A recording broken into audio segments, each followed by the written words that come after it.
Fala pessoal, Rafael Cordeiro aqui trazendo para vocês aqui agora um vídeo educativo e esse vídeo aqui pode mudar completamente o jogo para você na análise técnica. Eu quero trazer para você aqui um esclarecimento muito grande que daqui para frente pode ser um divisor de águas para você na tua tentativa de ingressar nos trades e tal, na análise técnica, ou você que já está há algum tempo aí e não tem muita clareza ainda. Eu vou usar aqui esse vídeo falando sobre Fibonacci para tentar te trazer uma outra visão sobre o mercado. Então, vamos lá, fica bem ligado aqui no que nós vamos falar aqui nesse vídeo. Eu trouxe aqui essas imagens para a gente contextualizar um pouco esse bate-papo que eu quero ter com vocês e vai ser bastante desafiador, porque eu quero falar bastante coisa para vocês aqui em 20 minutos.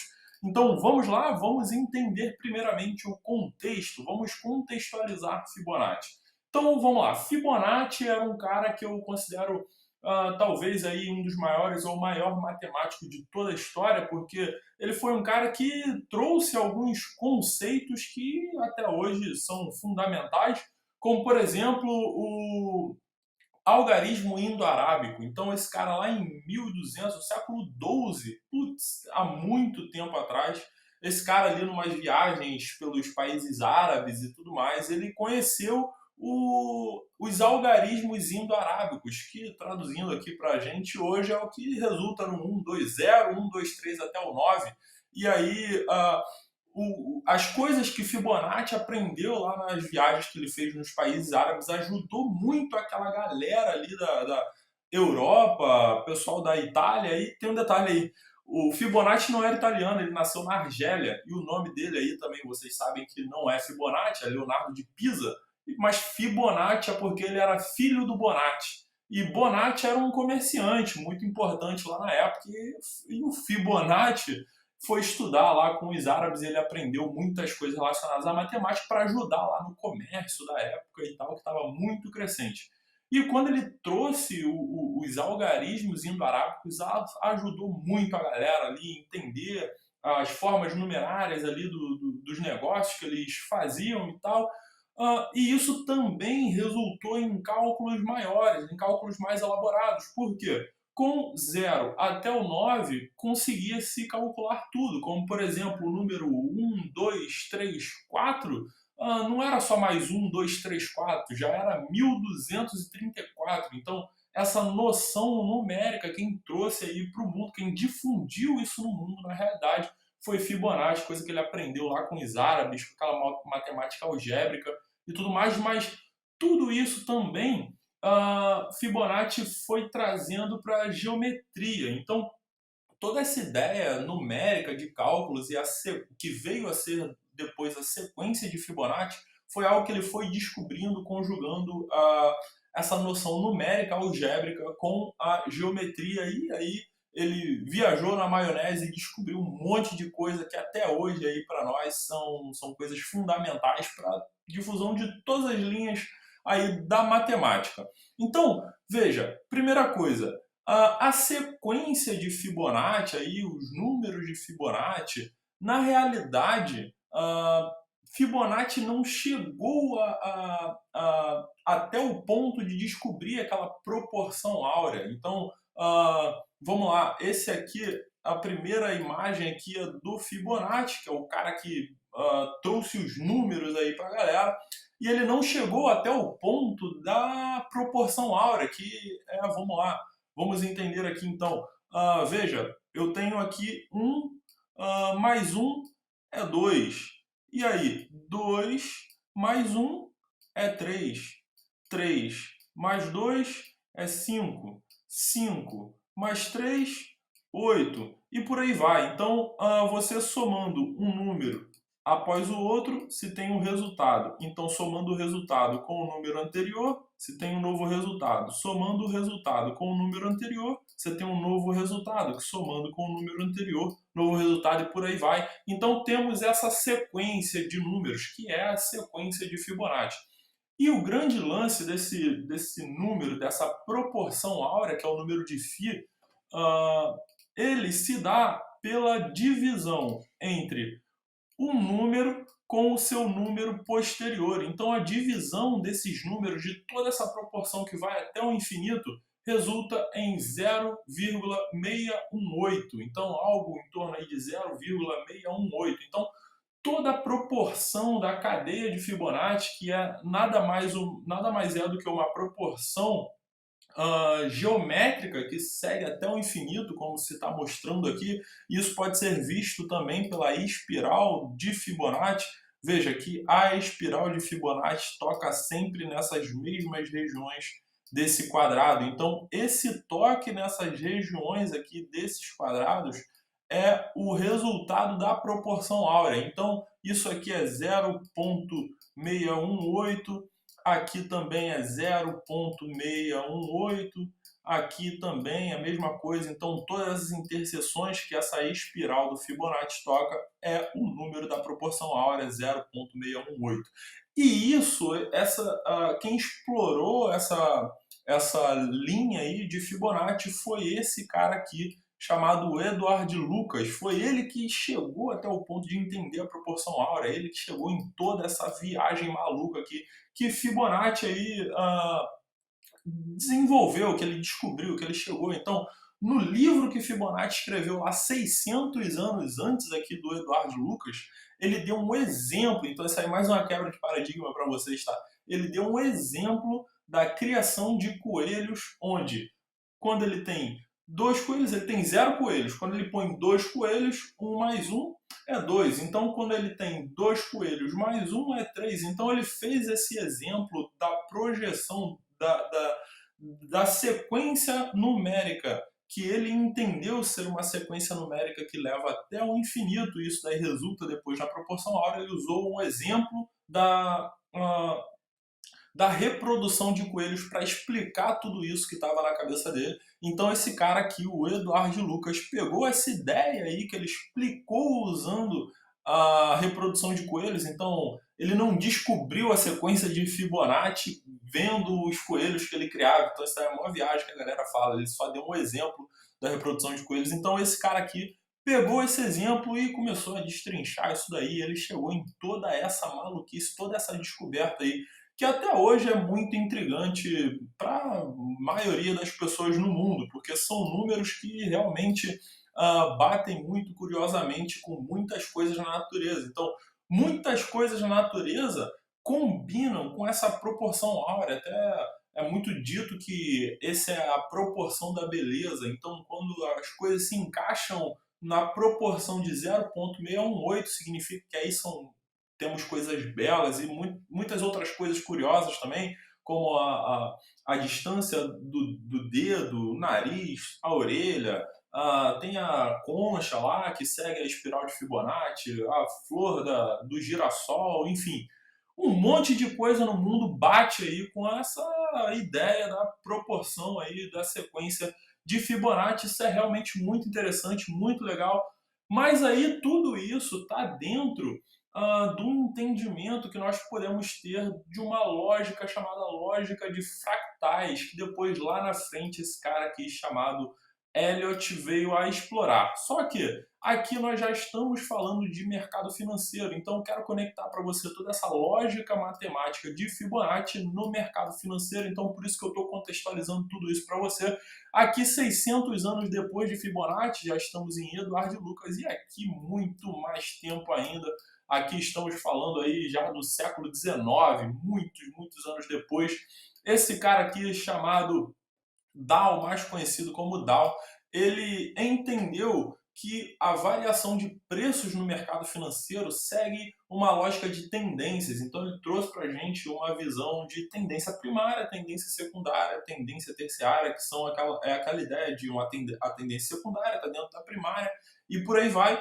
E ele entendeu que a volatilidade de preço, o preço se volatilizava de acordo com algumas coisas que as empresas faziam, como, por exemplo, uma empresa inventou alguma coisa nova e isso fez com que a empresa vendesse mais, então isso é sempre absorvido aí pelo mercado.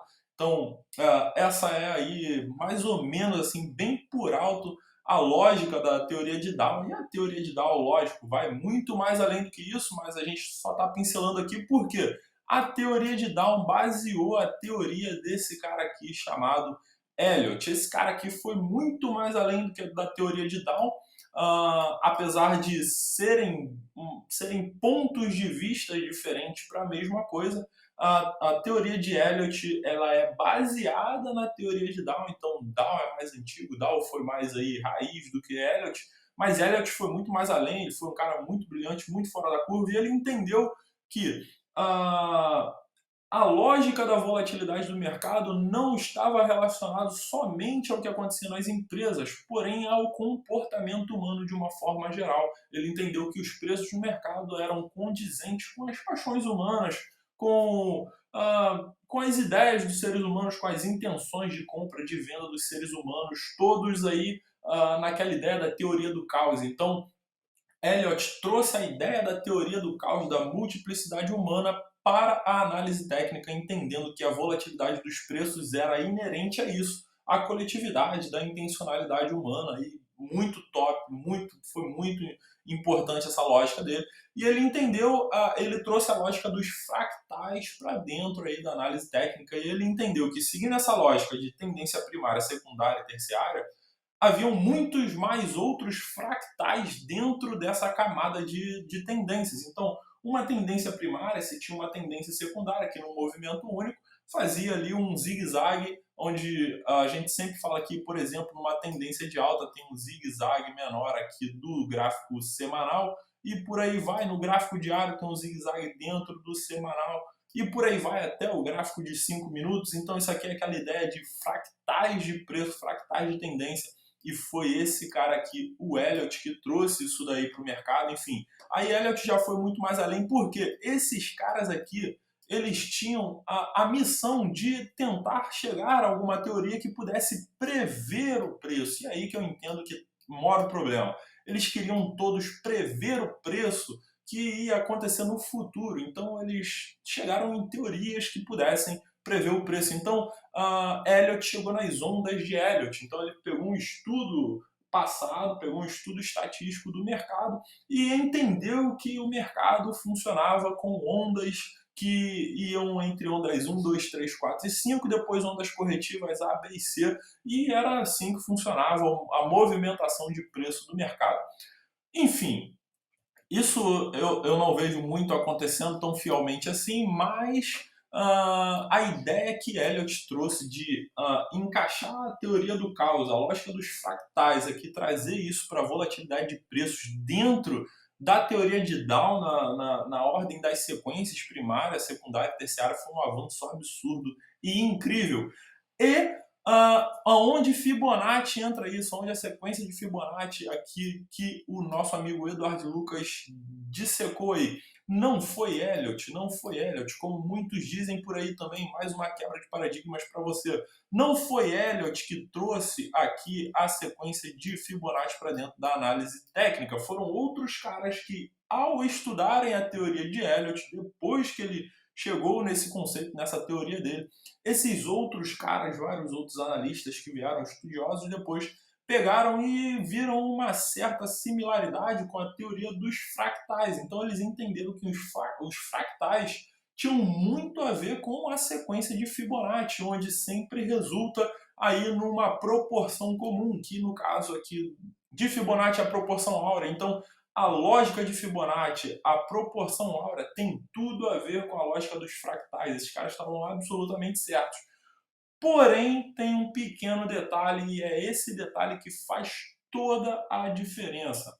Para a teoria de Fibonacci aqui funcionar, para a lógica de Fibonacci funcionar, essa sequência de números precisa ser sequenciada, ou seja, vamos lá, primeiro é o número 1, depois o 1 mais 1 é o 2, depois o 2 mais 1 é o 3, depois o 3 mais 2 é o 5, 5 mais 3, 8, e por aí vai. Então, é uma ordem sequenciada que segue na sua sequência para sempre até o infinito.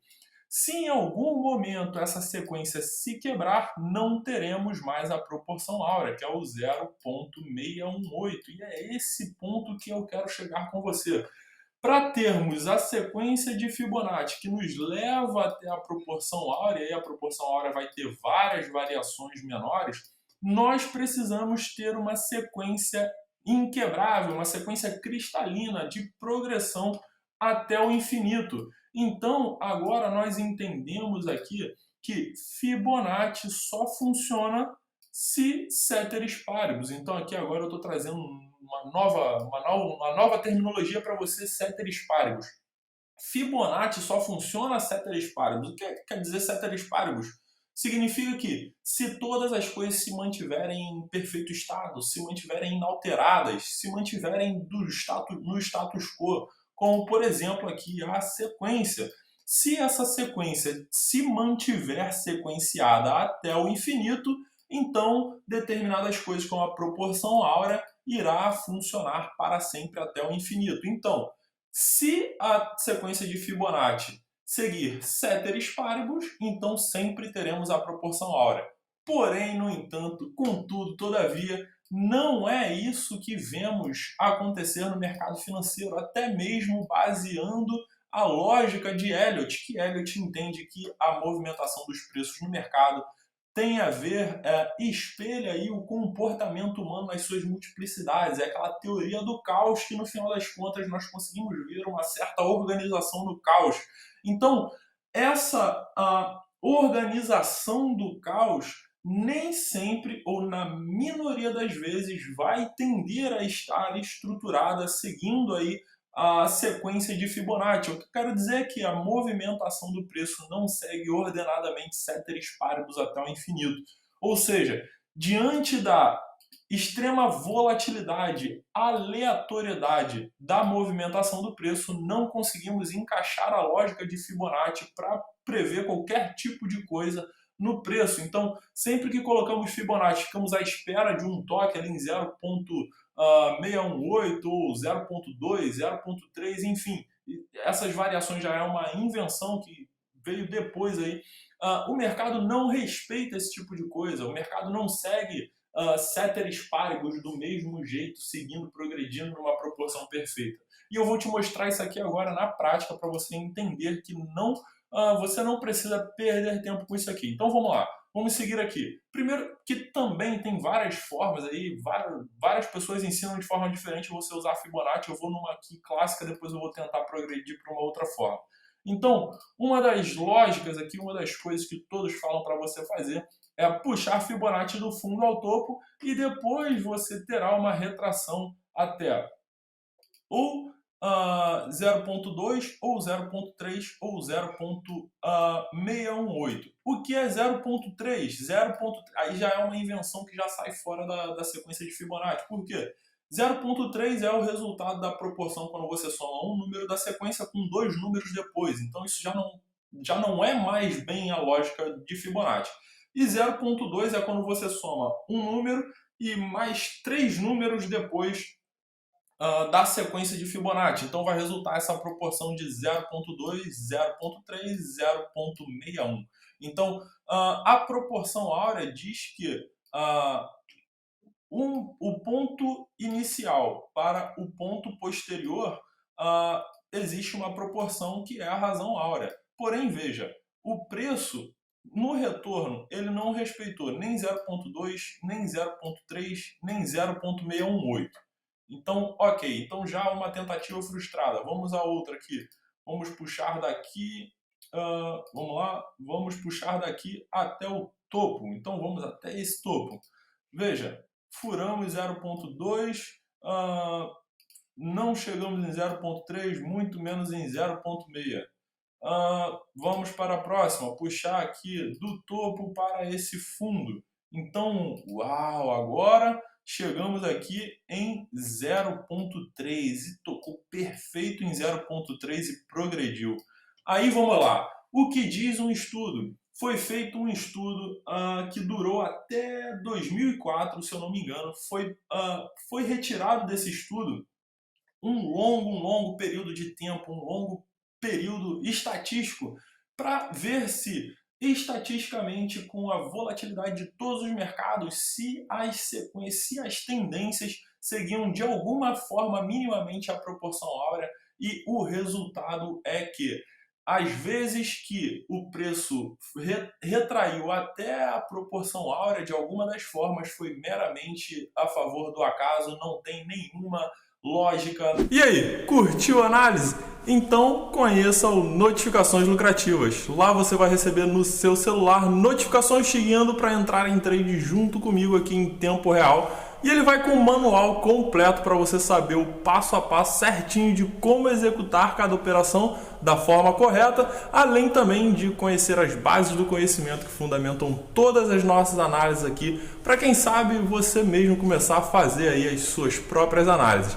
A ideia é que depois de caminhar um tempo aqui fazendo trade junto com a gente, você possa ir ganhando aí a experiência, a confiança necessária para fazer os seus próprios trades aí sozinho, lucrando de forma independente. Então, o link para você conhecer as notificações lucrativas está aqui embaixo na descrição desse vídeo. Um forte abraço, valeu!